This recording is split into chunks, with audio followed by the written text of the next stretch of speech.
Thanks for joining us. I'm Scott Duddy, Director of Admissions here at Dexter Southfield. We appreciate you taking time out of your busy schedules to join us to hear more about the lower school experience. I feel very fortunate to be joined by my colleague here, Dr. Marlena Alex, for a fireside chat. And though while there is no fire by either of our sides, we certainly are looking at this evening's framework as an opportunity to have an intimate conversation about the power and the value of the Dexter Southfield Lower School curriculum. We'll be focusing this evening on the classes of pre-K through 5, but just as a reminder, as we come in at this very high level vantage point, one of the amazing benefits of the Dexter Southfield experience is that 14-year runway. I feel very fortunate that we're starting here at the ground floor, the foundation. And over the course of this evening, you're going to hear from Dr. Alex, the head of our lower school, about the pre-K through 5 curriculum, the benefits of the intentional single-sex structure, and how our lower school provides a foundation for students' futures, not only at Dexter Southfield, but life beyond. As a reminder, for those who are new to this journey, we do have a number of different virtual opportunities to get to know us. If you've missed some of our earlier calls, please visit our admissions website. We've recorded and posted those events that you might have had an opportunity to zoom in on or want to revisit, or perhaps you had a conflict. One of the major benefits of this Zoom environment is that we can record and repurpose and allow you to continue to get to know us as we get to know you and your family. To that end, we welcome you. If you haven't already taken advantage of this opportunity, we are open for tours and interviews. And as much as we on the call seek to highlight the warmth and welcome of the Dexter Southfield experience, I think Dr. Alex would agree there's no facsimile better that can really accomplish what a walk around campus with one of our students or a member of my admissions team can do in a short hour. So please take advantage of that opportunity if you've yet to do so. If you've conducted a virtual interview, we do have our students and my team at your disposal to conduct an in-person tour around campus. So please feel free to reach out to my team over the coming days to take advantage of that offer. Focusing for a minute on the admissions journey, and it is a journey. I wanted to highlight that this is a journey of self-discovery. It's discovering what is the right match for your family. What is it that will help bring about the greatest level of excellence and confidence? What will support your child as he or she grows and develops into their future self, living in that best today, but as we partner with you, envisioning that better tomorrow. And part of that journey does include the application process. So as families start to shift focus, perhaps completing their interviews and starting to focus in on the application process, I thought it might be helpful to spend some time here outlining some of the steps and some of the important dates and demystifying some of this experience as we focus in on the child and on the family.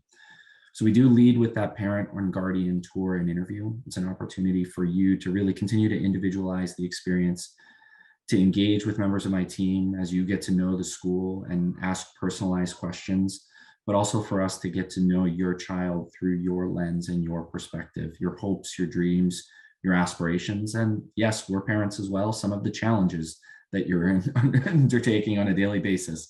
And for some of you right now, the challenge might be keeping them quiet or heading to bed or getting bath. We embrace that, we acknowledge that. That's the humanity that is part of being in the world of education. Following that, we welcome your children into the process with the lower school visit. And for students applying to classes 1 through 5, we are conducting those in a virtual framework. You'll have an opportunity to conduct an academic exercise with a member of my observation team as they get to know your child and get to understand the way that they operate in more of a classroom experience. For pre-K and K, we are open and welcoming students onto campus for Saturdays in December and January. So those interviews will be scheduled, or those visits will be scheduled following the parent tour and visit.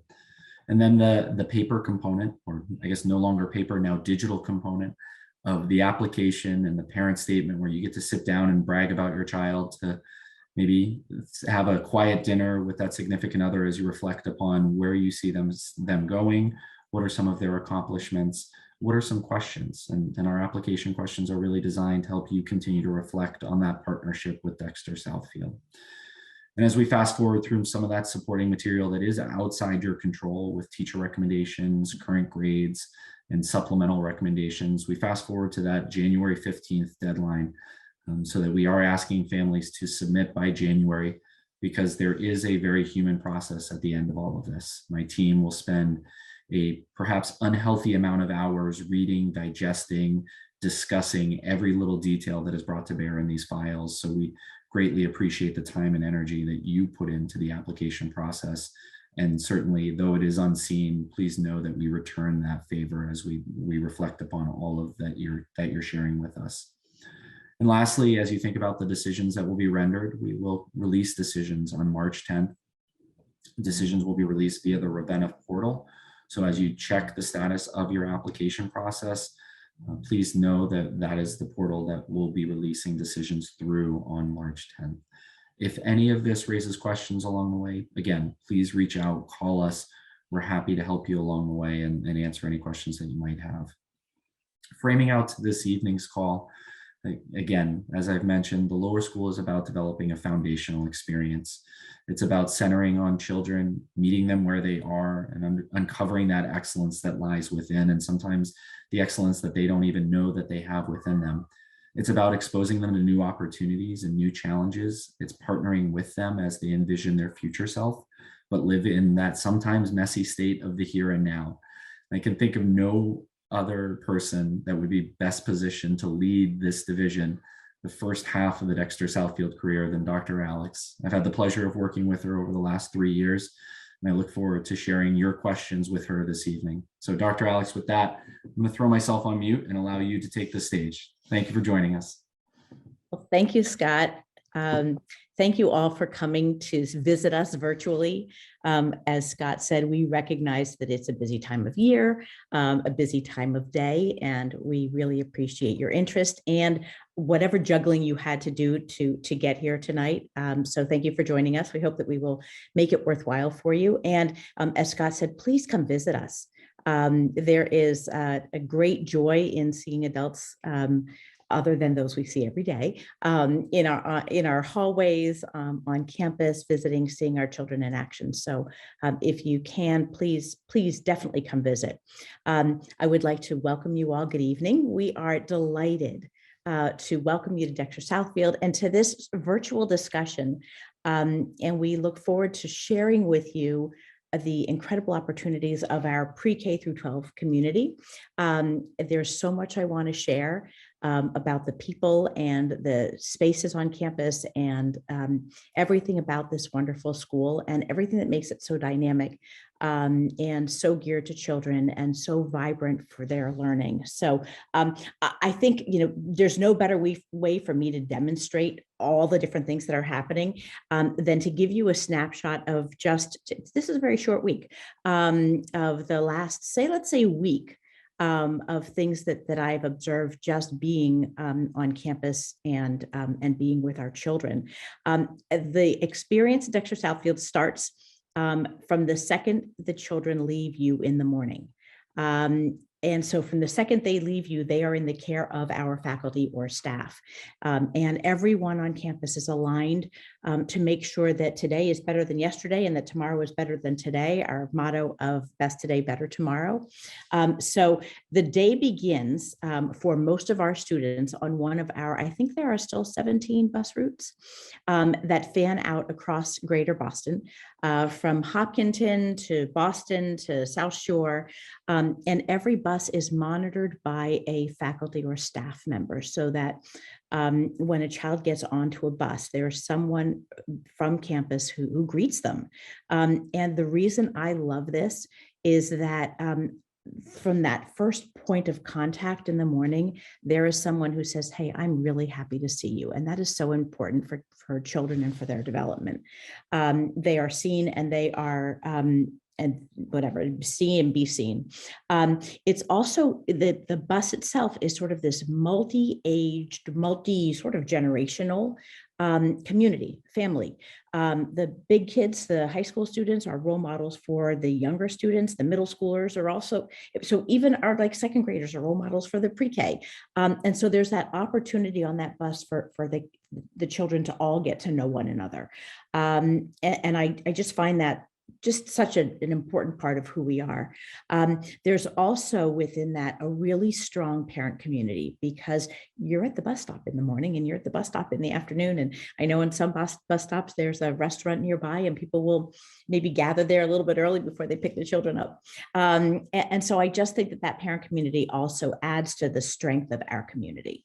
I think also of, the last couple of days with Thanksgiving last week, we as a community, on this concept of community right now, as a school, spearheaded by our Parents Association, we did a school-wide drive for the Brookline. Sorry, I'm on number 2. We're as things that I've just seen around campus. So we did a school-wide drive for the Brookline food pantry. And so here are little ones, bringing in a bag with a can or 2 cans or boxes of diapers or whatever they were bringing. And I love that it was a parent spearheaded event, and that we as a whole community participated. And I think when we do things like that, it's an opportunity to remind our children about caring for others, not only within our community, because they do hear that all the time, but also beyond that community. And last year we did a lower school-wide study on food insecurity. And so that even the youngest among our community have some exposure as to why they're doing this. And so we tell them, we hope you go to the grocery store with your mom and dad so that you can select some things. And I just think that is an important part of the character and the goodness that we really foster among our children. In our classrooms and at our weekly assemblies throughout the year, we do instill character. We do teach our children that those to whom much is given, much is expected. And so we want them to rise to those occasions, to build that empathy, to build that understanding of the world around them. And, and Scott has heard me say this before, but like the research shows that when someone is kind and they carry out one act of kindness, 3 people benefit: the person who did the kindness, who behaved kindly, the person who received the kindness, and then anybody who witnessed it. So when you think about a food drive like we just did, everybody witnessed it, everybody was part of it, and everybody got to give of themselves. To see the excitement on the children's faces as they came into school in the morning and saw the pile grow over the course of the week. Just so important. The other thing we did this year that was really fun, in our innovation lab, our 2nd and 4th graders are in the innovation lab right now. And they do this on a revolving basis. So they were challenged during their 2 weeks in the innovation lab, to create structures made from cardboard that would help us transport and distribute the food. So now the 2nd and 4th graders had an extra added interest in this project. And so they created all sorts of structures. Some even had distribution funnels of some sort. Some of them had wheels, so they had all sorts of things, and then they got to fill those over the course of the week. So that's just an element of the world that I've seen and loved. Yesterday was Wednesday. So on Wednesdays, our girls have assembly, which is a quick, maybe 20-minute event. First thing in the morning. On Fridays, our boys have their assemblies. And the assemblies consist of time with Todd Vincent, the head of school. And that, I think, is an important touch point, because it also talks about the whole community. There are lots of places that are pre-K to 12 or K to 12 where a pre-K or K or first grader may never see the head of school. Our children see the head of school every single week. And Todd also comes through the campus and through every building several times a day. So the children definitely feel like they know him. But to go back to yesterday's assembly, there's always a senior speaker. And the senior generally has written that speech for our youngest children. So yesterday's speaker wrote an incredibly engaging and compassionate and well-spoken and powerful speech about the importance of self-care. And about emotional wellness. And so, in this time where kids maybe are feeling a little bit more alone or feeling just as people around the world are. To have a model in the community talk about wellness spoke incredibly loudly to particularly our 3rd and 5th grade girls, because they're taking health this semester. And it's a message that they heard in their class that was also now strengthened by hearing that from an upper schooler. At the assembly, students also hear one of our upper school music teachers. He will play some beautiful classical music they may or may not be hearing at home, and it's lovely to have them and for them to show their respect for the music that he's playing. They hear a reading that is specially chosen for the lower school. Sometimes it's an excerpt of a book, sometimes it's a poem, sometimes it's a play. And there was a piece of that they can take sort of home with them or with them for the day. They also recite our school declarations that really express our values very clearly to the children. And I these are things that I love. And as I said, there's always time with Todd Vincent, and I just think that's an incredibly important connection point. So those are pieces sort of that I love. There are so many more, but I also don't want to speak at you all night. But I do want to tell you a couple things that I spied in our classrooms over the last 3 days. So in the pre-K classrooms, the students were working on the letter I, and they were writing and they were practicing sounds and they were finding items around the room and in their knowledge that start with the letter I. So there's that hand association, that all these different associations with understanding the letter. And then they were cutting and they were gluing pictures of eyes on a big eye. So there's that fine motor skills that are important to the development, also the hand-eye that's important to that development. In child development circles, particularly in a pandemic, experts are really decrying the lack of fine motor skills and practice of fine motor skills in the littlest ones.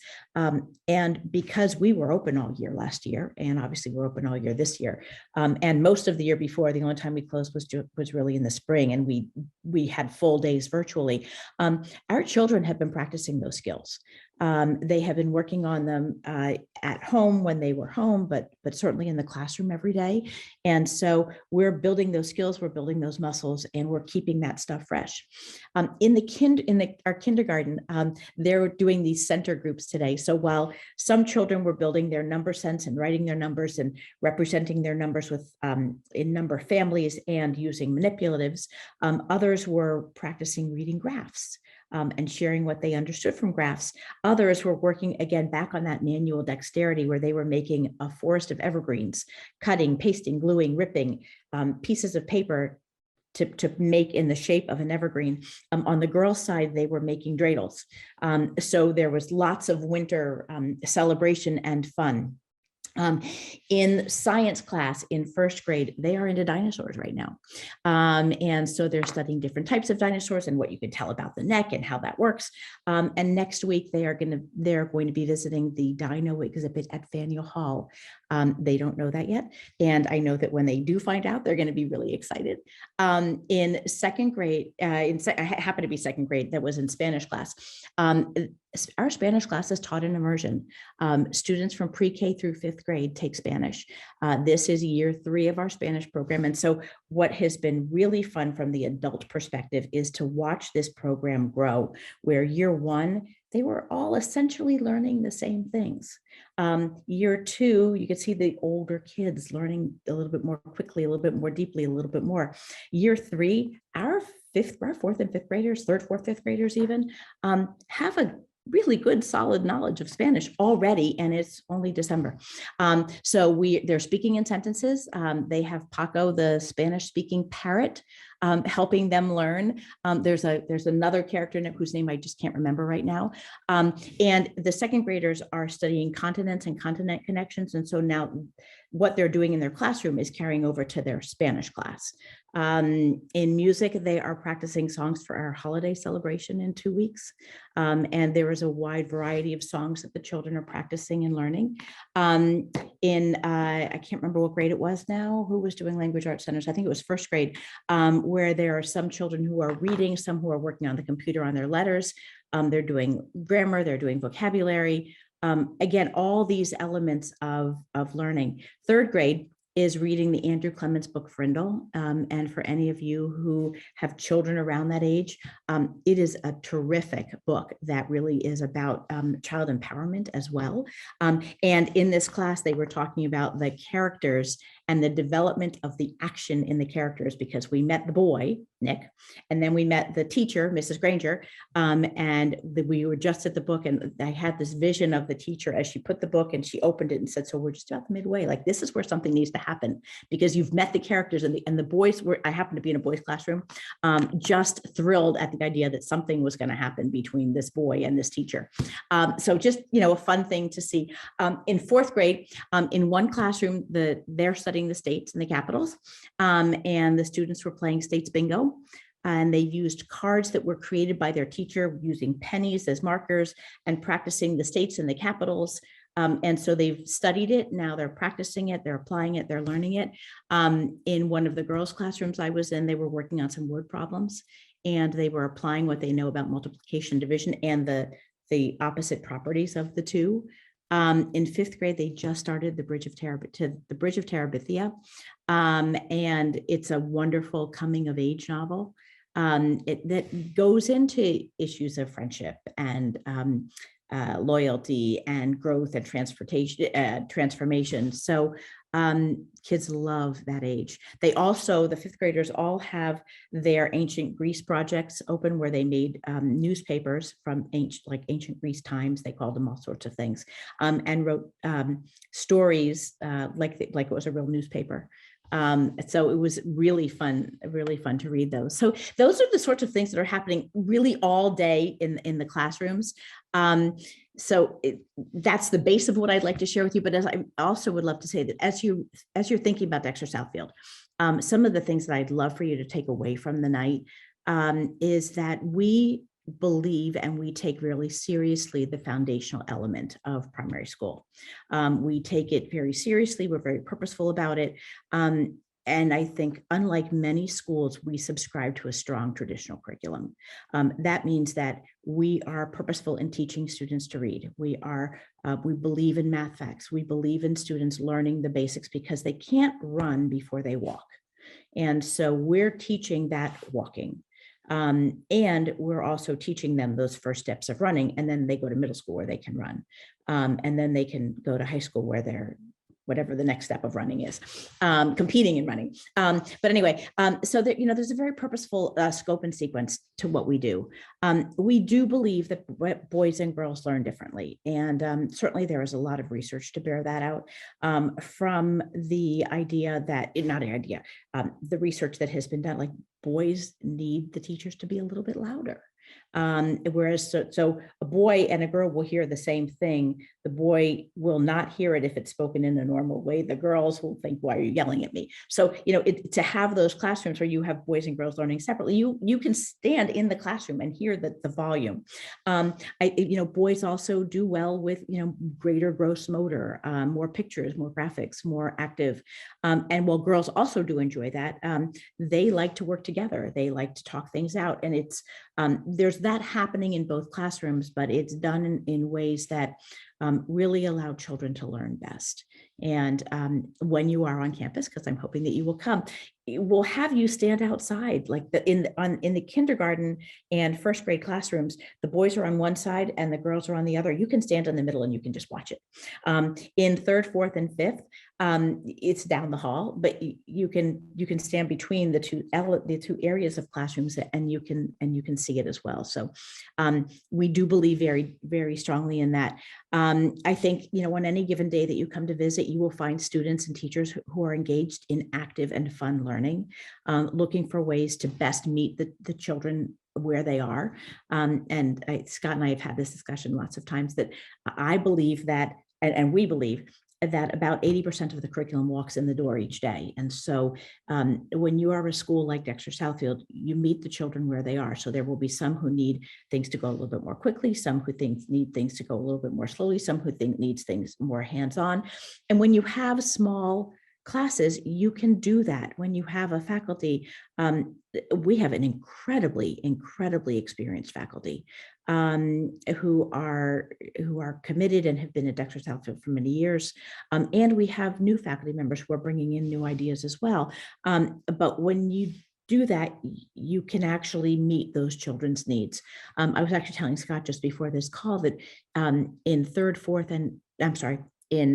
kindergarten through third grade, we've implemented some book clubs this year that takes advantage of the fact that we do have an academic support team.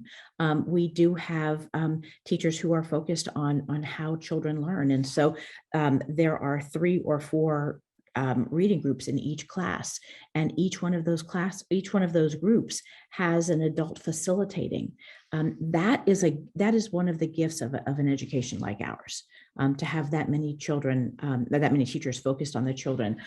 We also believe that the curriculum is a living document that needs to be reviewed on an ongoing basis. Every teacher, I don't know of a teacher who doesn't think through the day at the end of the day and say, what could I have done better? What would I do differently tomorrow? How will I build on what I taught today tomorrow?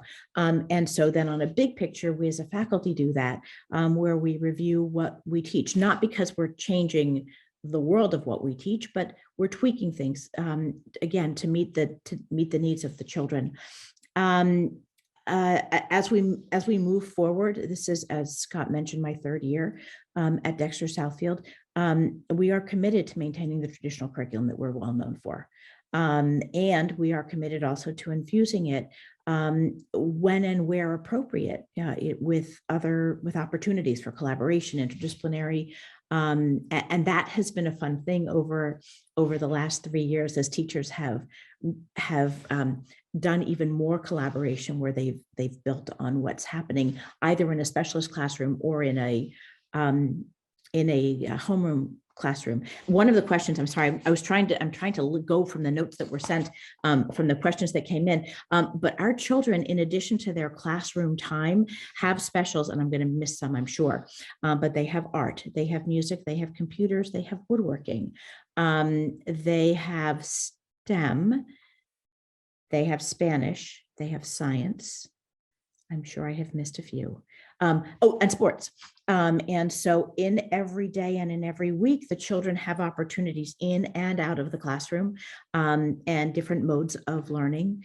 In our sports program in 3 through 5, the children play 10 sports over the course of the year. There are lots of things that children are good at, and there are lots of things that they have to learn in that.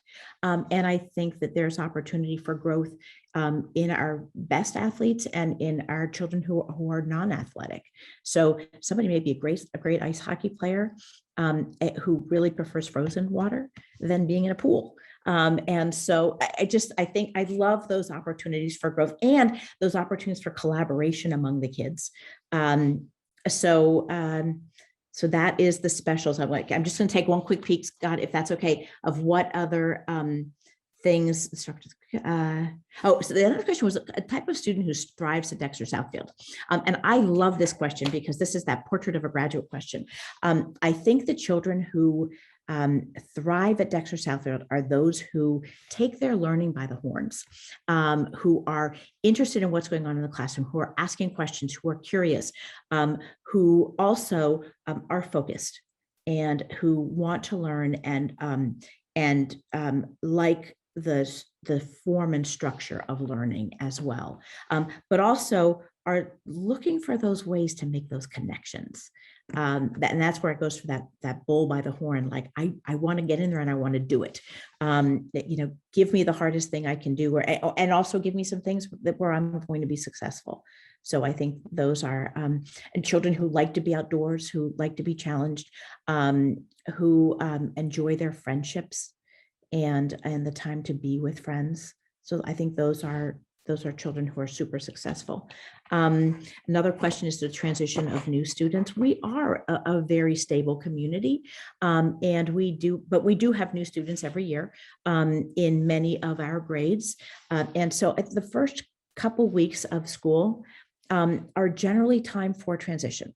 where the teachers in the class are reviewing something. I mean, you can't jump into fourth grade work the first week of fourth grade. You need to remind them because summer learning loss is real. And so those first couple of weeks really need to be, reviewing some things from the year before, assessing where children are in a non-scary way, but just sort of getting a sense of what that curriculum is that's walking in the classroom.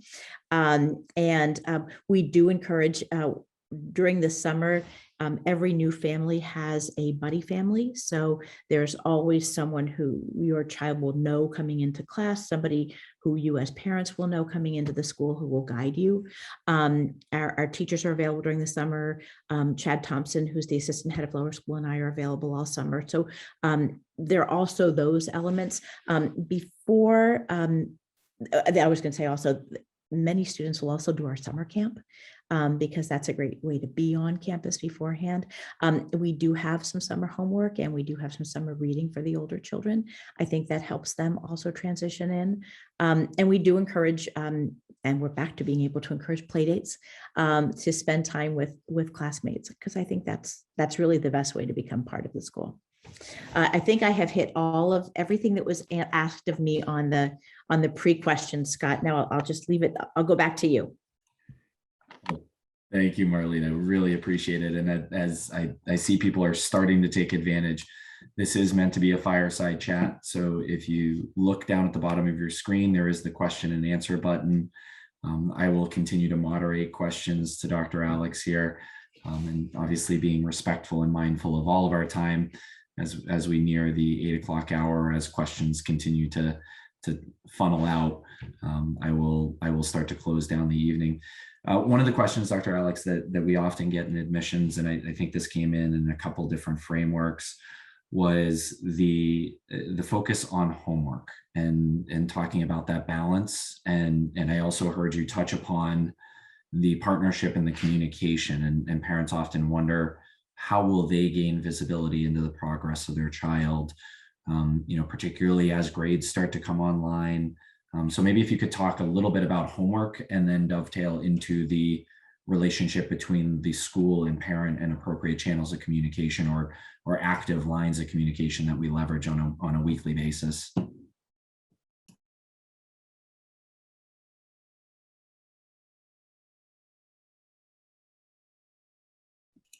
Sorry about that. I'm going to say something shocking, and then I'm going to qualify it. I would say that every child in the lower school has homework, and that homework, and that's the shocking. Here's the reality of it. One of our sort of hallmarks of Dexter Southfield is the hat. And so we do ask our lower school boys and girls to come to school in a hat. And so their homework from day one is remembering to put that hat on their heads. And that's just like, and I say that, in some jest, but truly that is something that begins to teach that responsibility in our youngest of children. I would say that homework in a limited way begins really probably in second grade. And again, limited often it is family homework. It's meant to give children a little bit of extra practice. We subscribe to the idea that homework shouldn't be any more than 10 minutes per grade when you get beyond that. So our third, fourth, and fifth graders do have 30 to 40 to 50 minutes of homework a night. Homework, we believe, should reinforce what has been done in the classroom. And so it is something that is posted, it is shared with the students, it is shared with parents. We're using a learning management system called Blackbaud. And so homework is posted on Blackbaud, but at the younger grades, it comes home in a homework folder. It's often a packet that comes home at the beginning of the week that's finished at the end of the week, so that parents can time that out with other activities. There are and sometimes it's projects. There's usually something in math because math does need to be reviewed. Reading, if for all families, I would say pre-K, K1. I've never heard anybody say this yet, but I'm going to say it. That reading to your children. If you have a pre-K, K1, 2 child, I would say, well, we don't formally say there's homework in those grades. I would say that parents, your homework would be to read to your children, because there's so much research on the importance of the listening of children listening that children do to reading, hearing us, the way we scoop words, the way we pronounce, the way we look at things. That's what I would tell you to do in pre-K to 2 or pre-K to 1. And then, as I said, there is formal homework in the other grades. In terms of reporting, okay, there are a couple different levels of reporting. First, there is a weekly email from me that is a news and notes that tells you what's going on campus in the division, reminds you when there are sports visits and when there are just generally things that are going on in school. Teachers also write a monthly sort of newsletter of what there is to know. Again, reminding you of things that are going on that are special in the classroom. Every grade has 2 parent representatives from the Parent Association. They also communicate about things that are going on, parent to parent level. And then we do have progress reports / report cards. And I say progress reports because in the younger grades, they don't have grades.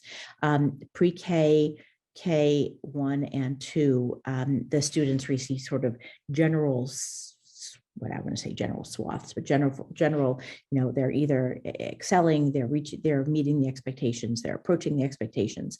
And along with those, I want to say grades, but I would call them more assessments. There is a narrative portion to the report card, so that if there's something that your child is working on, that's in there.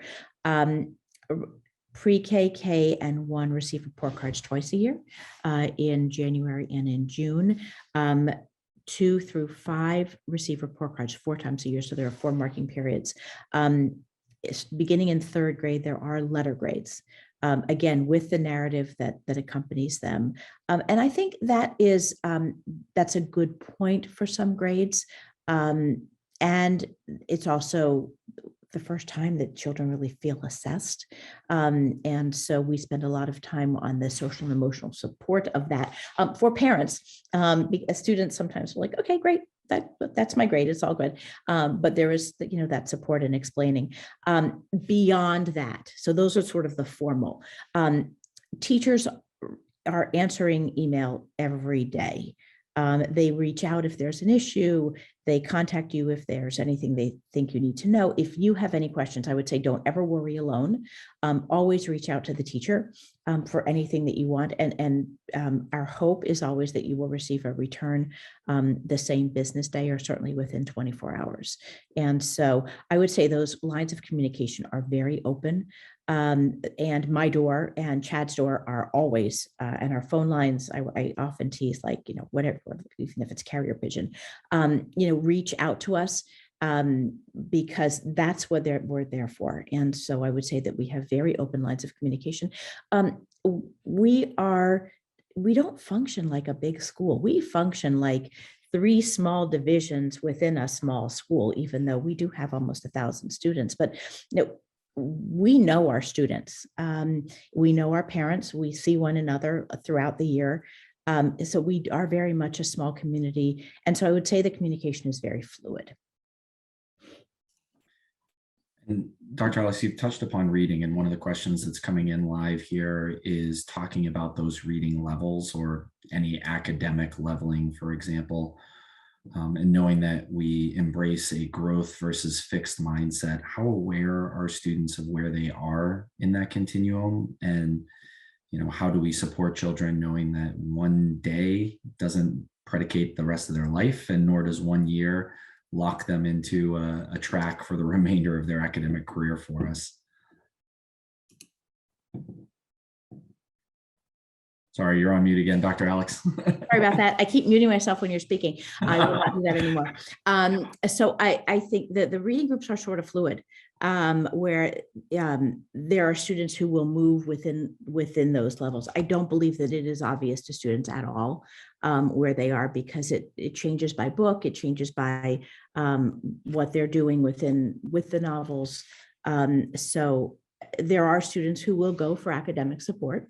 But students are in and out of classrooms enough that I don't believe that it is particularly evident to anyone. My own children, and my children are grown, but my own children had some academic support when they were growing up, and they didn't feel at all like it was something that other kids really it's sort of the way kids learn. And I think also sort of as parents, you should know that children don't learn evenly across the board. And so some students will learn the math very quickly and maybe struggle in English or in reading. Some may do well in math and reading and struggle with friendships or with, sort of whatever the other, again, we were talking about swimming, like children just don't develop evenly across the board. And so I think it really isn't, because everybody's working on something. Thank you. A couple of questions have come in around the single gender or single sex learning model and talking about the co-ed experience and knowing that we have a co-ed environment, and those who have been to campus will see that in play as classes pass one another. Could you talk about the degree with which students are interacting with one another, girls interacting with boys in the lower school experience, knowing that we intentionally change or grow that model as we move forward in different divisions? How does that play out in the lower school? So, so the boys and girls they're all on the same buses. So there aren't girls' buses and boys' buses. So they're part of that bus community. They all come into the buildings together. And the way the classrooms are organized, there are areas for each grade. So the pre-K, the boys are on one side, the girls are on the other. They're in the hallways at the same time. In pre-K and K, they have lunch together at the same time. So there is that constant understanding that there are boys and girls in the same zone. They just don't learn in the same classrooms, which goes back to, like, I love that because they know that they're happening. They know they're there, and yet they can learn and ask questions and stumble and succeed in all these ways where they're not worried about the other gender finding them or whatever those things are. I actually had somebody sent me a picture today of a girl in 4th grade who wrote an email to a boy in 4th grade telling him that she liked him. So they know each other, but they're just not in classes together. And we are single sex through middle school. And then in upper school, we are co-ed. And so I think our children have great familiarity with one another, even though they're not in the same classroom. And then they do eventually grow into the co-ed. Yeah, and I will add to that really well put statement that as we think about that intentional growth pattern, it's with an eye towards really solidifying and stabilizing a child's voice and giving them the greatest level of comfort. At the lower school level, it's about giving them windows into that life and putting positive role models in front of them so that our young girls are learning about strong female representatives in the world of STEM and innovation. And then as they move forward and start to enter into the high school environment, it's with a sharp focus on that collegial and collaborative relationship, and not allowing those relationships purely to be social by design, but really solidifying that sense of self and perspective and knowing that voice, as we talk about pieces of literature. And I've gone back maybe to William Shakespeare, that we would be robbed of 50% of Romeo and Juliet if we didn't have a broad range of perspectives. And yet, if I were teaching it, I grew up in a day and age where the internet was still a pipe dream, and then when it came online, it made that very strange noise that I still don't know why it does that. And what is it like for our students to grow up? Do the pain and angst of Romeo and Juliet still hold true in modern society as far as teenagers? So knowing that there are a wide range of perspectives that are brought to bear throughout this journey, but really in the lower school level, it's helping them to solidify and stabilize that perspective, and not fall prey to preconceived notions. Dr. Alex, you talked about the community gathering that exists in assembly and public speaking, and you mentioned that word declaration. And I know that declarations are part of us also declaring what it means to be part of this community. Could you touch upon maybe some of the intent behind the declarations and what those mean?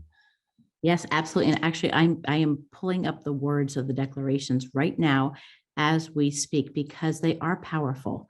And I'm sorry that give me 1 second to find them, because I have them, of course, on my computer. There we go. Okay. So the 2 declarations, let me just expand this for my aging eyes. Okay, so the first declaration is, we stand today with humble hearts. We are grateful for gifts and lessons given to us without our deserving or asking, and we hope for strength and inspiration so that those about us today may be a little happier and a little better for our influence. We hope to act according to what is right in all the duties and the pleasures of the day, and so to find calm when the day is over. And then the second declaration is, let us have clean hands, clean words, and clean thoughts. Let us stand for the hard right against the easy wrong. Let us avoid habits that harm. Let us work as hard and play as fair when we are alone, as if all the world saw. Let us make amends when we are unkind and forgive those who are unkind to us. Let us welcome, include, and learn from others so that our lives may be enriched and everyone may belong. Let us stay ready to help others at some cost to ourselves and take chances to do a little good every day so that we may thrive and make the world a better place. And I love everything about those declarations, just as I love everything about our motto of best today, better tomorrow. And so it really is about being a good person. It is about doing the right thing when no one is looking. It is about including everyone. It is about forgiving.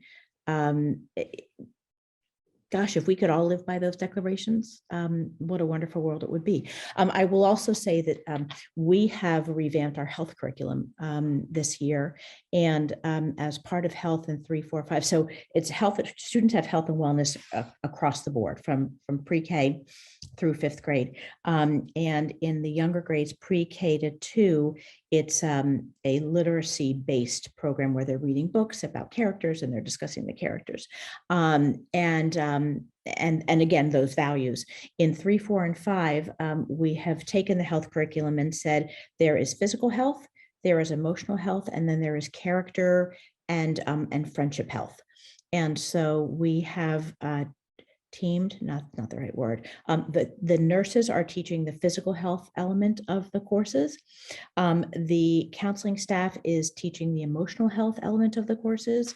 We have some faculty who are teaching the character and friendship elements. And that part of the curriculum is based squarely on our school declarations. So it's very purposeful. And you mentioned as well, part of the assembly period is the public speaking with an eye towards the upper school, speaking to the lower school, knowing that public speaking is a cornerstone of the Dexter Southfield experience. Could you talk about how the lower school students embrace that opportunity and how they step out onto that stage, literally, at times? And I will say, I often will follow them with my thank yous, and it's very intimidating to go after them because they are so good. So every classroom teacher chooses a topic, researches and writes a speech on that topic, and every student has about a paragraph. And so over the course of several weeks, the students learn their pieces. As a class, they learn about the topic as a whole, and then everybody has a piece to present. We start with this in kindergarten. And so our little kindergarten 5-year-olds, 4-year-olds, like they're 5 by the time they do it, are getting up on stage and they are reciting something. So for kindergarten, they actually have 2 bites at the apple. They start in, I think it's February, where they do a puppet show. And they're behind the screen and they have their little puppets up, and they've learned something, and that is based on a book. So they actually take a book that they break into the parts, and then later in the spring there is a public speaking that they do. The topics range. This year we had something. I'm just going to sort of think. One was about like the evolution of money. There was another one on the Cape Cod Canal. There was one on lighthouses across the U.S. There was life on the Constitution.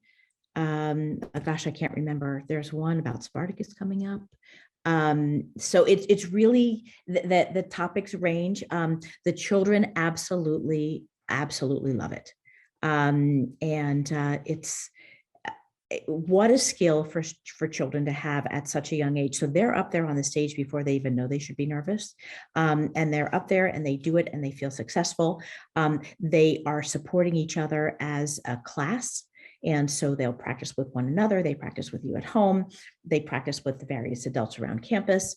And so before they get up there, we're assuring their success as well. And so we put them there with all the structures and the scaffolding to make sure that it's a successful experience. And then, gosh, they're flying high. And then when they get to middle and upper school, where they're writing their own speeches, they again have already spent 5-6 years on a stage, thinking nothing of it. So I think that our public speaking is extraordinary. It's an amazing skill that our children gain. And knowing that there are cornerstones of the program, but you also mentioned the curriculum as that living document and the evolution of embracing those modern blooms of education, while we are still rooted in the traditional roots. Could you talk about some of the changes that we've made, and as the curriculum continues to grow and develop to meet the needs of the modern student, how do we go about vetting those and improving those processes? Also knowing, and for those who are unaware, there's a tremendous amount of thought that goes into that 14-year runway. And so it is not just a decision that you make that impacts a pre-K student, but how it folds out over that 14, 15, 20-year experience. But Dr. Alex, you are obviously the expert here. I just tee up the questions here for you. So first of all, again, we function as one school. And so I spend a good deal of time with the head of the middle school and the head of the upper school. And so it is important that we are all aligned, because we do have a 14-year runway for our children. And so we are building the foundation. Oh, Scott, you have the actual terms. We build the foundation. Middle school is the transition. Upper school is the formation. And so we do that. We build that together. And so I think it was 2 years ago, we adopted from kindergarten through 8th grade a new math curriculum. And we worked together. The middle school faculty and the lower school faculty worked together to choose a program. It was important to us to choose a program that aligned with our foundational beliefs. Again, that math facts matter, that those elements are important of math. We also felt that we wanted children to to push them in the underside of math. So when children get into those named math, the algebras, the trigonometries, the more advanced math, it is important that they can, what I would say, twirl numbers, know them inside and out, not just the algorithm. And so I think often when children are doing programs that are rote, and there are enrichment programs out there that really work on the rote. That only takes children so far. They need to understand how numbers work. And so Todd Fawcett, middle school head, and I and our faculty work together to choose a program that, again, was in line with who we are as a traditional school, and also looked at how children are going to learn the underside of math and learn it deeply, so that we adopted together. Other things that we have done, the Spanish was an addition, and the world is getting smaller and smaller, and Spanish is certainly a language that children will all benefit from having. So we added Spanish to all the pre-K through 5th grade. What are the other things? The health was a new one, adding the reading groups within English language arts. And that was because we just wanted to do more small group instruction, particularly where children do learn unevenly, particularly in reading. And so those are some of the things that we did. What was the other part that you wanted me to answer, Scott? I'm sorry. I think you hit upon all of it there, Dr. Alex. I am conscious of the time here as we start to lean towards 8 o'clock, and the questions continue to pile into the channel here, and knowing that we're unfortunately not going to be able to get to all of them. We will be more than happy to continue the dialogue. There are a number of questions that are coming in regarding maybe specific points of entry. Those are questions that I am more than happy to field. So please send those to my email. I'm more than happy to connect with you offline here, as those are more specific to individual experiences than they are to more of the general high level that we've been staying on in this channel, the conversation this evening. I want to thank you, Marlena, for giving so generously of your time as well, knowing that you've had a very full and rich day, and you've got a busy day ahead of you as our students are resting up as we speak and ready to launch into their better tomorrow. I want to thank all of you on the call here this evening for joining us. With a helpful plug that we do have a parent panel coming up in the not too distant future. So as you think about the windows into the life lived at Dexter Southfield, Dr. Alex and our colleagues have shared a number of different educational perspectives and leadership perspectives, knowing that you parents on the call are certainly thirsting for that lived experience from the parent lens of how does the school partner with children when they have bumps along the way or those fall down moments, and understanding that from that parental perspective is mission critical in this process. So we hope you take advantage of that call in the weeks to come. We look forward to fielding any personal or direct questions that maybe weren't best served for this more general forum this evening. And we look forward to partnering with you as you get to know us better and as we get to know you, your family, and your children better. So Dr. Alex, thanks for joining us here this evening. Thank you for having me. Wish everybody a great evening, and enjoy your weekend that is not too distant on the horizon. So, thanks a lot. Thank you so much. Bye-bye.